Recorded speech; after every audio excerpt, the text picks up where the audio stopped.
नमस्ते। डिवोटी पर आपका पुनः स्वागत है। क्या कभी आपने रात के सन्नाटे में खुद से ये सवाल पूछा है कि मैं कौन हूँ? मैं इस दुनिया में क्यों आया हूँ? क्या मेरा जीवन केवल जन्म लेने, काम करने और एक दिन चले जाने के लिए है? ज्यादातर लोग पूरी जिंदगी एक मशीन की तरह बिता देते हैं, बिना ये जाने कि उनके भीतर कितनी असीम संभावनाएं छिपी हैं। अर्जुन भी कुरुक्षेत्र के मैदान में इसी दुविधा में था। उसे अपना कर्तव्य एक बोझ लग रहा था। तब भगवान श्री कृष्ण ने उसे कर्म योग का वो रहस्य समझाया जो किसी भी साधारण मनुष्य को महान बना सकता है। अगले कुछ मिनटों में हम उस रहस्य की परतों को खोलेंगे। ये सुनने के बाद आप अपने काम और जीवन को एक बिल्कुल नए नजरिए से देखेंगे।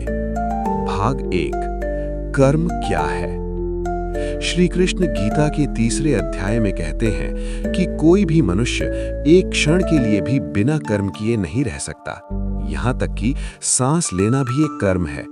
लेकिन समस्या ये नहीं है कि हम कर्म करते हैं, समस्या ये है कि हम क्यों कर्म करते हैं। ज्यादातर लोग भय या लालच के कारण काम करते हैं। हम असफल होने के डर से काम करते हैं या कुछ पाने के लालच में। कृष्ण इसे सकाम कर्म कहते हैं, जो बंधन का कारण है। वो हमें निष्काम कर्म की ओर ले जाते हैं। निष्काम कर्म का अर्थ ये नहीं है कि आप फल की इच्छा न करें, बल्कि इसका अर्थ ये है कि आप फल के गुलाम न बने। जब आप अपने काम को ईश्वर की सेवा मानकर करते हैं, तो उस काम की गुणवत्ता यानी क्वालिटी अद्भुत हो जाती है और तनाव पूरी तरह खत्म हो जाता है।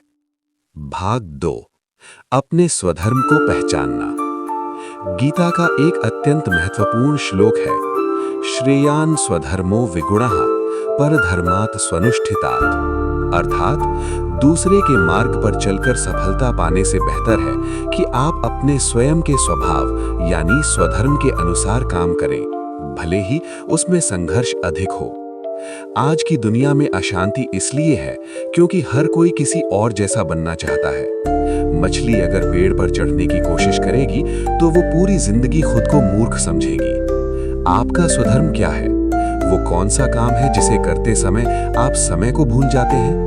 वही आपका वास्तविक कर्तव्य है। जब आप अपने स्वभाव के अनुकूल कर्म करते हैं तो प्रकृति यानी यूनिवर्स आपकी मदद करने लगती है। इस भाग में हम जानेंगे कि कैसे अपनी आंतरिक आवाज को सुना जाए। भाग 3, सफलता और असफलता से ऊपर उठना। मनुष्य की सबसे बड़ी व्याधि है परिणाम का मोह। कृष्ण कहते हैं, कर्मण्येवाधिकारस्ते मा फलेषु कदाचन। ये श्लोक हम सबने सुना है, लेकिन इसे जीना बहुत कठिन है। इसका गहरा अर्थ ये है कि आपका अधिकार केवल प्रयास पर है। परिणाम कई बाहरी कारकों पर निर्भर करता है जो आपके हाथ में नहीं है। जब आप परिणाम से खुद को अलग कर लेते हैं तो आप स्वतंत्र हो जाते हैं। तब हार आपको तोड़ती नहीं और जीत आपको अहंकारी नहीं बनाती। इसे ही स्थित प्रज्ञ की अवस्था कहा जाता है। जीवन एक खेल की तरह है। एक खिलाड़ी का काम पूरी ताकत से खेलना है। जीत या हार का फैसला अंपायर और समय पर छोड़ देना है। जब आप इस मानसिक स्थिति को पा लेते हैं तो एंजाइटी और डिप्रेशन आपके पास भी नहीं भटक सकते। निष्कर्ष, दिव्य जीवन की शुरुआत। भक्तों, जीवन का उद्देश्य केवल पैसा कमाना या पद पाना नहीं है, बल्कि अपने भीतर के चैतन्य को पहचानना है। कृष्ण अर्जुन से कहते हैं, तस्मात् सर्वेषु कालेषु माम अनुस्मर्युध्य च। अर्थात हर समय मेरा स्मरण करो और युद्ध भी करो। इसका अर्थ ये है कि अपने दैनिक कार्यों को करते हुए भी अपने मन को उस परमात्मा से जोड़े रखें। काम हाथ से करें, लेकिन हृदय ईश्वर को अर्पित रखें। यही पूर्ण योग है। आज से आप जो भी छोटा या बड़ा काम करें, उसे एक उपसार की तरह करें। आशा है कि ये चर्चा आपके जीवन में स्पष्टता और शांति लेकर आएगी। यदि आपको ये यात्रा सार्थक लगी तो डिवोटी परिवार के साथ जुड़े रहें।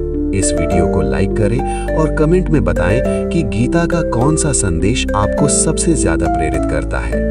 ईश्वर आप सभी का कल्याण करे। जय श्री कृष्णा।